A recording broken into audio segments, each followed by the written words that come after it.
सबसे बड़ा चमत्कार तो मेरे बेटे का। मेरे बेटे को ट्यूमर हो गया था गर्दन पे, गांठ। और वो ट्यूमर जो है नसों से जकड़ा हुआ था। डॉक्टर ने कहा कि मैं 15-20 मिनट में ठीक कर दूंगा। ऑपरेशन थिएटर में ले गया और फिर डॉक्टर ने ऑपरेशन थिएटर में बुला करके कहा कि ये ऑपरेशन हो नहीं पाएगा। मेरा बेटा लेटा हुआ था और इतना लंबा कटा हुआ था, पूरा उन्होंने काट दिया था। ये ऑपरेशन नहीं हो सकता है क्योंकि ये नसों से जकड़ा हुआ ट्यूमर। गलती से भी कोई एक नस कट जाए तो एक साइड पूरा लकवा हो सकता है, पैरालाइज हो सकता है बच्चा, और आंखों की रोशनी जा सकती है, खाने पीने में तकलीफ हो सकती है, और फिर ये ट्यूमर दोबारा आ सकता है। तो मैंने कहा क्या करना चाहिए? मुझसे पूछा आप बताइए। मैंने कहा आप डॉक्टर बताइए।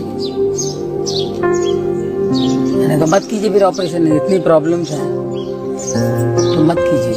तो उन्होंने फिर से टाँके लगा दिए। तो उसके बाद मैं होम्योपैथी, आयुर्वेदिक का इलाज करता रहा। उससे कोई फायदा नहीं हुआ। जो ट्यूमर था और बढ़ता गया, इतना बड़ा ट्यूमर। बच्चा अपने कॉलर से उसे छुपाया करता था ट्यूमर से। स्कूल से कभी कभी रोते हुए आता था, बच्चे सब चिढ़ा रहे हैं मुझे।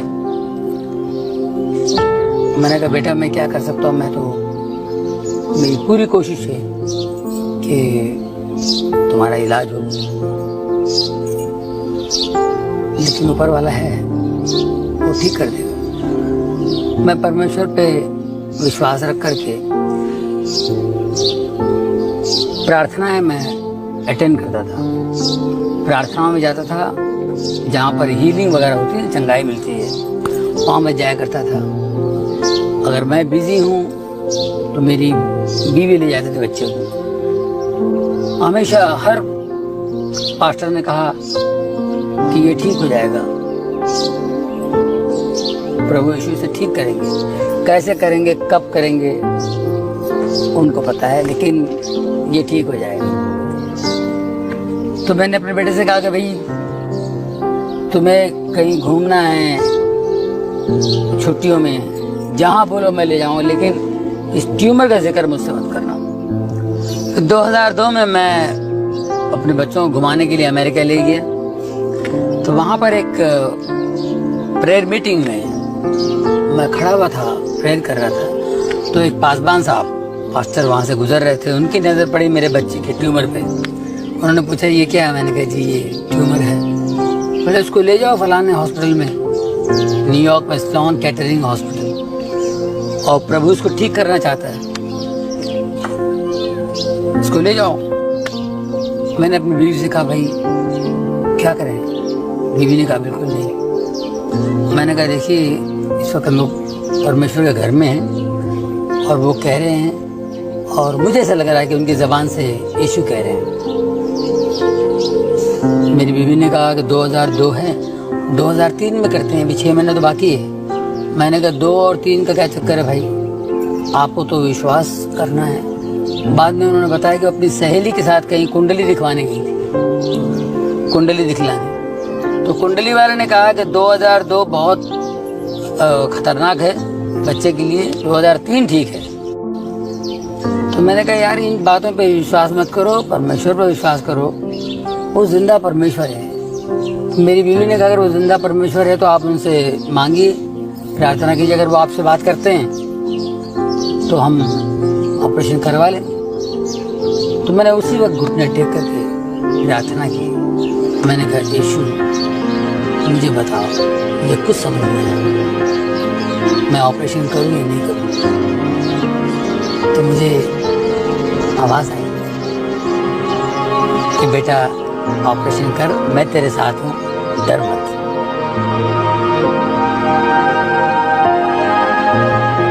ये आवाज़ मैंने सुनी। मैंने बीवी से कहा कि मुझे ऐसी आवाज़ आई, प्रभु तो कह रहा है करो ऑपरेशन। बोले ठीक है।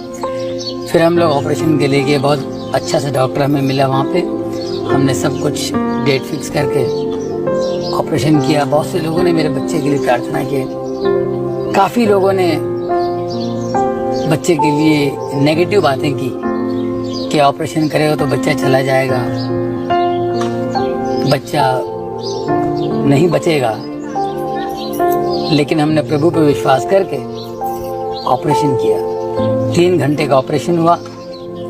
ऑपरेशन के बाद जब बच्चे को कमरे में ले आया तो मेरे बच्चे को मैंने देखा। मुझे जो डर था लेफ्ट साइड का लकवा होगा, लेकिन उसी लेफ्ट हैंड से बाएं हाथ से यूं करके मुझसे कहता है कि डैडी मैं बिल्कुल ठीक हूँ।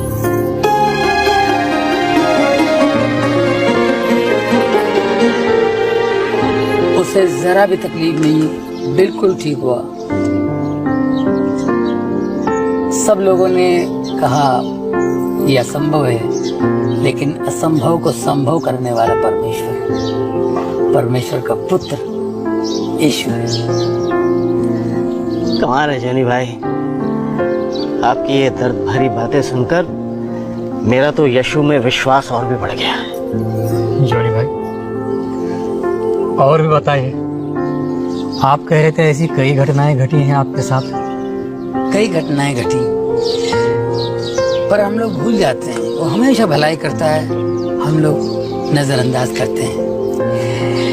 मेरे बेटे के साथ ये अद्भुत चमत्कार हो जाने के बाद मैंने सोचा मेरे अंदर जितनी गलतियां हैं, गंदगी है, उसको बाहर फेंक दूं। सबसे पहले मैंने शराब छोड़ दी, जो कि मैं बहुत पिया करता था। सिगरेट छोड़ दी, जुआ खेलता था, जुआ छोड़ दी। देर रात दोस्तों के साथ बैठता था, वो छोड़ दी मैंने। और फिर मैंने सोचा कि मैं गली गली गांव-गांव जाऊंगा और यीशु के चमत्कार कामों का वर्णन करूंगा, सबको बताऊंगा, उनकी बढ़ाई करूंगा, ताकि वो बढ़े, हम घटे। सही बात है साहब, आपकी तरह और कितने ही लोग बदले होंगे। हम तो खुद ही पूरी तरह बदल गए हैं और तय कर लिया है हमने, यीशु ने जो कहा है उसी के हिसाब से जिएंगे। वाह! लेकिन साहब, गांव में अभी भी काफी सारे लोग हैं जो यीशु के बारे में और जानना चाहते हैं, लेकिन हम लोग उन्हें कैसे बताएं? हम तो अभी सीख रहे, जान रहे।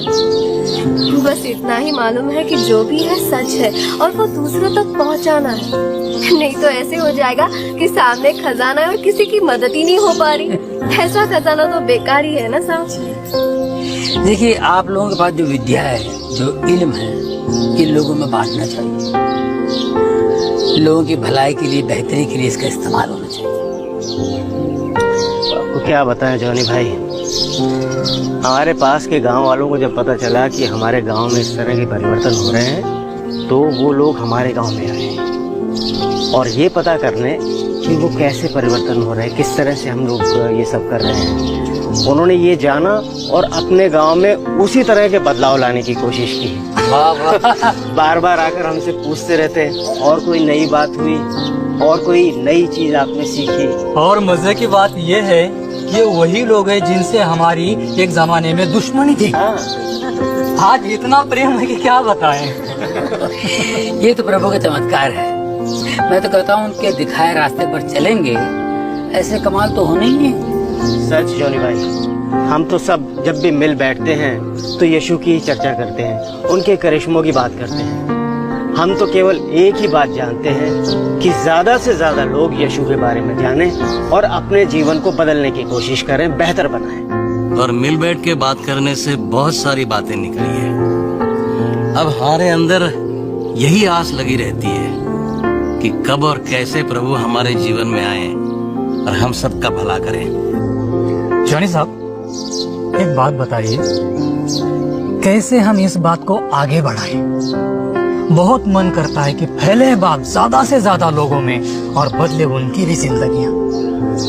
देखो बद्री जी, जिंदगी बदलना तो परमेश्वर के हाथ में है। हम लोग अपने तजुर्बे और सच्चाई लोगों के सामने रखते जाएं और प्रार्थना करते जाएं परमेश्वर से। याद है आपको यीशु ने क्या कहा था? परमेश्वर तुम्हारी रक्षा करे।